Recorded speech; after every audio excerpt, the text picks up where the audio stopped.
وسلم اللهم صل وسلم وبارك على سيدنا محمد النور زادي والسير الساري في سائر الأسماء والصفات وعلى آله وصحبه وسلم اللهم صل وسلم وبارك على سيدنا محمد النور زادي والسير ساري بسائر الأسماء والصفات وعلى آله وصحبه وسلم اللهم صل وسلم وبارك على سيدنا محمد النور زادي والسير ساري بسائر الأسماء والصفات وعلى آله وصحبه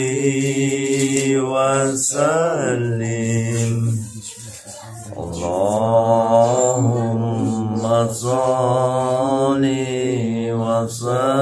وسلم وبارك على سيدنا محمد النور زادي والسير ساري في سائر الأسماء والصفات وعلى آله وصحبه وسلم اللهم صل وسلم وبارك على سيدنا محمد النور زادي والسير الساري في سائر الأسماء والصفات وعلى آله وصحبه وسلم اللهم صل وسلم وبارك على سيدنا محمد النور زادي والسير ساري في سائر الأسماء والصفات وصحبه وسلم صل وسلم وبارك على سيدنا محمد النور زادي wasisari fisairil asma'i wasifati wa'ala alihi washabihi wasallim. Allahumma sholli ala sayyidina Muhammadin bil qulubi wa dawaiha wa afiyati abadani wa sifaya wa nuril absari wa diyaiha wa ala alihi wa sahbihi wa sallim. Allahumma sholli ala sayyidina Muhammadin bil qulubi wa dawaiha wa afiyati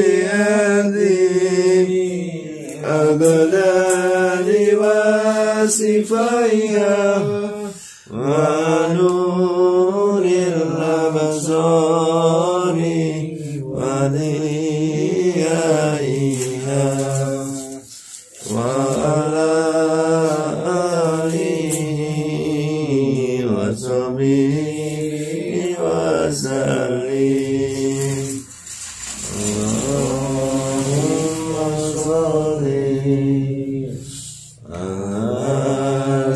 sayyidina Muhammadin bil qulubi wa dawaiha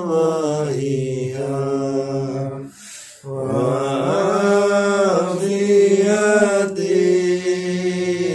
abdani wa sifaya wa nuril absari wa diyaiha wa ala alihi wa sahbihi wa sallim. Allahumma sholli ala sayyidina Muhammadin bil qulubi wa dawaiha wa afiyati abdani wa sifaya wa nuril absari wa diyaiha. Allahumma sholli ala Muhammad.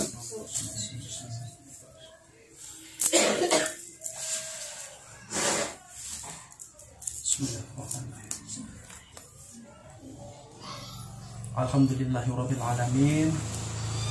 Proses ruqyah saudari kita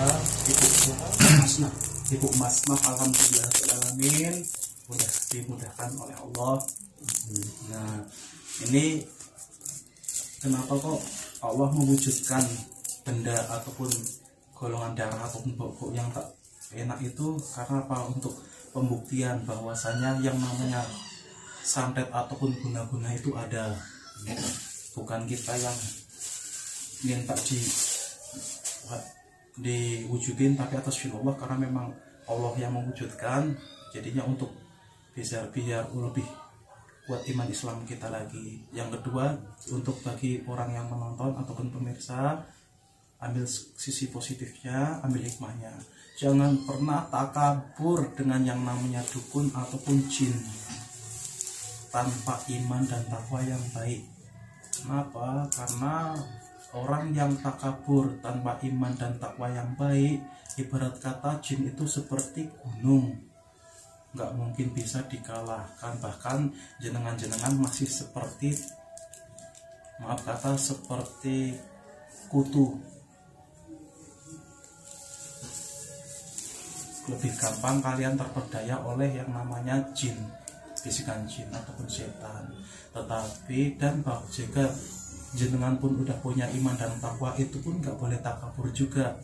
Tapi insya Allah kalau iman dan takwa kalian pun baik, insya Allah jin itu yang seperti kutu, mereka pun tunduk takluk kepada manusia-manusia yang mempunyai iman dan takwa atas seizin Allah. Yang kedua,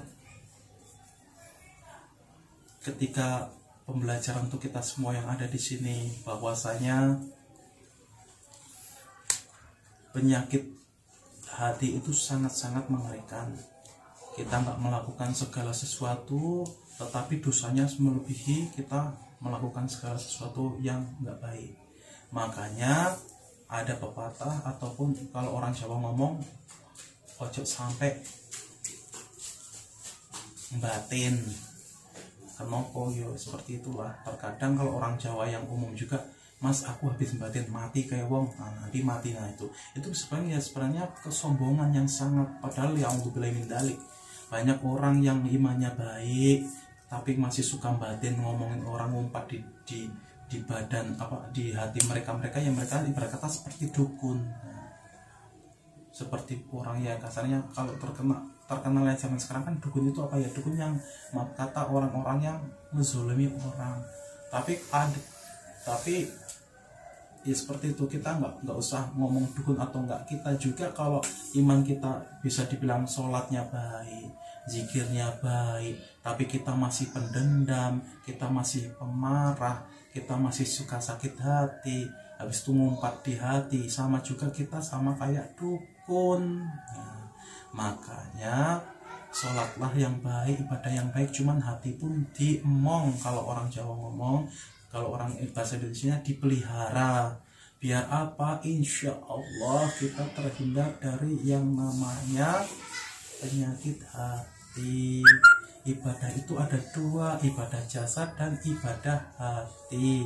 Ibadah jasad itu seperti sholat, bantu orang tua, sedekah, bantu kawan, zikir, itu sholat ataupun ibadahnya jasad. Ibadahnya hati, ikhlas, sabar, itulah ibadahnya hati. Makanya di dunia ini belajarlah ngomong hati, pelihara hati biar hati itu pun tetap tenang ya. Insya Allah kita terhindar dari yang namanya fitnah dajjal. Insyaallah. Kedua, alhamdulillahirabbil alamin, dari Saiful Hajat ataupun Ibu Masna. Ibu Masna, alhamdulillahirabbil alamin, Allah telah mengganti nikmat sakit beliau menjadi nikmat kesembuhan karena teguran Allah udah sampai di beliau. Dulu beliau itu baik sholatnya, tapi karena pendendam ataupun kata pemarah, jadi jin pun bisa masuk. Tapi insya Allah mudah-mudahan dari sini Ibu jadi belajar jadi gak pendendam ya Bu. Iya. Jadi gak pendendam, jadi gak pemarah. Dan sekarang coba Ibu sekarang nikmat nggak kalau ada cahaya? Kemarin males ya? Malas. Kalau ada cahaya males ya? Iya. Inginnya gelap-gelapan terus ya? Iya. Sekarang udah nikmat? Iya. Nikmat ya? Iya. Alhamdulillah. Dulu kemarin apa kemarin kakinya sakit sama pinggannya sakit ya Bu ya? Sakit kalau jalan bongkok. Bongkok nggak pernah tegak kayak gini. Nah, ini untuk intermezzo kita tanya pasien biar ngomong. Nah, Ibu kemarin sebelum diruqyah itu malas sekali dengan cahaya ya Bu ya, lampu iya, ataupun apa gitu ya. Iya. Memang benar ya Bu? Iya. Memang malas. Pokoknya nggak mau ada cahaya, nggak bisa tidur kalau ada cahaya. Nah, kalau sekarang coba rasain udah enak atau belum cahaya? Ganggu nggak ada cahaya? Enggak ya, insya Allah ya. Nah, yang kedua di kaki ataupun di pinggang kemarin ataupun tadi untuk jalan kata ibu susah ya bu ya. Susah. Untuk berdiri aja susah apalagi jalannya. Iya. Tapi insya Allah sekarang Udah bisa. udah bisa ya, udah enak ya bu. Iya. Sakit-sakit di pinggang masih terasa enggak? Enggak. Alhamdulillah ya. Alhamdulillah. Di kaki Enggak juga. ya. Padahal biasanya seperti apa bu? Kalau mau berdiri itu lama Ustaz. Oke. Lama berdiri. Oke. Nanti nggak langsung tegak, bongkok jalannya. Bongkok jalannya itu susah, mau selangkah susah. Nah, ini yang bikin sampean susah jalan itu ini bu. Nah, nih. Setahun lebih Ustaz. Ini ya nih makanya bikin ibu susah jalan ini ada jarum pendul yang dimasukin di badan. Ini sampai karatan nih seperti ini. Tapi alhamdulillahirobbilalamin atas izin Allah udah dikeluarkan Allah kan melalui perantara saudara-saudara kami. Ya Allah. Alhamdulillahirobbilalamin. Kalau rambut itu, nah ini wawalam bisawaf. Ini kalau yang berbentuk dengan rambut-rambut seperti ini itu bisa dibilang biar usaha ibu ataupun habluminas dengan tetangga itu nggak pernah nyaman. Tetangga itu nggak suka terus sama ibu. Tetangga intinya semualah, entah kerabat entah tetangga, orang yang dekat dengan ibu itu merasa nggak nyaman. Iya. Ini rambut ini. Jadi yang bisa dibilang nggak cuman badan ibu yang disakitin, tapi biar masyarakat pun nggak suka. Nah kalau untuk yang ini darah ini karena luka ibu yang udah lama juga, energi kasarnya jin itu kalau udah dilebur itu bisa menjadi darah. Nah dikeluarin melalui perantara saudara kita. Nah ini sebenarnya ini bukan darah, ini sebenarnya lebih condong di nanah. Ini nah ini Banyak orang nggak suka sama saya Ustaz, padahal saya istilahnya nggak resek sama mereka, tapi mereka selalu resek sama saya. Ya karena ada ya dari setelah. Nah makanya ambil sisi positifnya, lebih baik kita ngomong hati, nggak boleh pendendam lagi, nggak boleh pemarah lagi. Sholat itu ibadah itu nggak cuma ibadah jasad, hati pun harus diibadahi. Nah ini kalau untuk ini oke. Nah kasih sama Mas Genji apa Pak Amir. Bikin ikat pinggang katanya kalau orang yang niat jahat ditolak. Itu khotam juga. Mas sini Mas Genji, aku lihat dulu Mas. Nah itu katanya bisa nolak ya, kalau ada orang jahat itu bisa nolak. Memang benar. Ini bukan orang yang jin itu loh ya, itu megang aja. Nanti dikira yang megang jin lagi. Nah itu bisa dibilang ya memang fadilahnya itu wawalam bisawaf itu syariatnya seperti itu. Cuman kalau bisa tetap iman takwa kita yang ditingkatkan. Takutnya kita malah maaf kata menjadikan itu mempercayai bahwasanya kain itu menjadikan kita selamat kan, kita maaf kata nanti takutnya jadi kita nggak sholat ataupun nggak ibadah. Jimat itu. Iya, kalau yang kita ngomong bisa dibilang ada yang ngomong jimat, ada yang seperti itu ya, intinya seperti itulah jimatan seperti itu. Oke, buat Mas Genji. Nah kalau bisa, kalau udah diruqyah kayak gini, kuatkan iman Islam jenengan aja. Nah, insya Allah malah lebih afdal, lebih berkah gitu. Oke, mudah-mudahan ya. Jangan lupa ibu selalu bersyukur karena segala sesuatu itu Allah yang menghendaki, menyembuhkan pun Allah, bukan kami tapi Allah ya bu ya. Untuk kami cuma perantara. Alhamdulillah. Nah ini sekarang udah bagus lah. Alhamdulillah. Cahaya mata. Alhamdulillah ya. Nah ini cuma Pak, ini aku mau jelasin tentang filosofi mandi bunga ataupun apa gini. Nah, Bismillahirrahmanirrahim. Jadi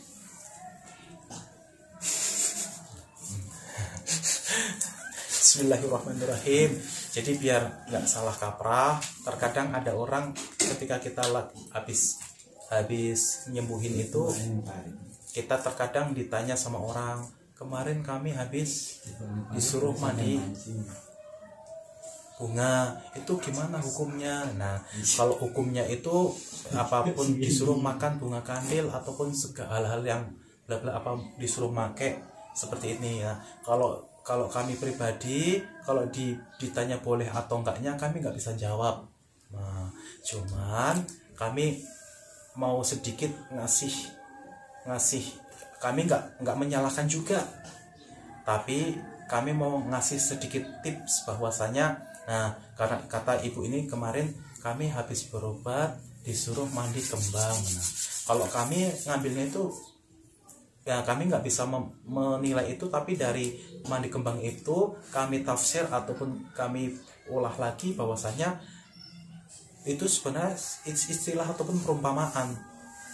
Contohnya mandi kembang itu apa sih? Nah, kembang bisa dibilang itu, anggaplah kembang itu adalah ibadah kita, zikir kita, sholat kita, sodakoh kita, habluminanas kita dengan saudara tetangga, membantu kita, intinya ibadah kita itulah yang dibilang bunga. Kok untuk mandi? Nah, mandi itu bisa dibilang dari ibadah itulah, bisa membersihkan badan kita. Terkhususnya kenapa kok yang dicari bunga? Ya karena insya Allah orang yang ahli ibadah itu pun maaf kata benar-benar harum. Nah, maksudnya itu seperti itu.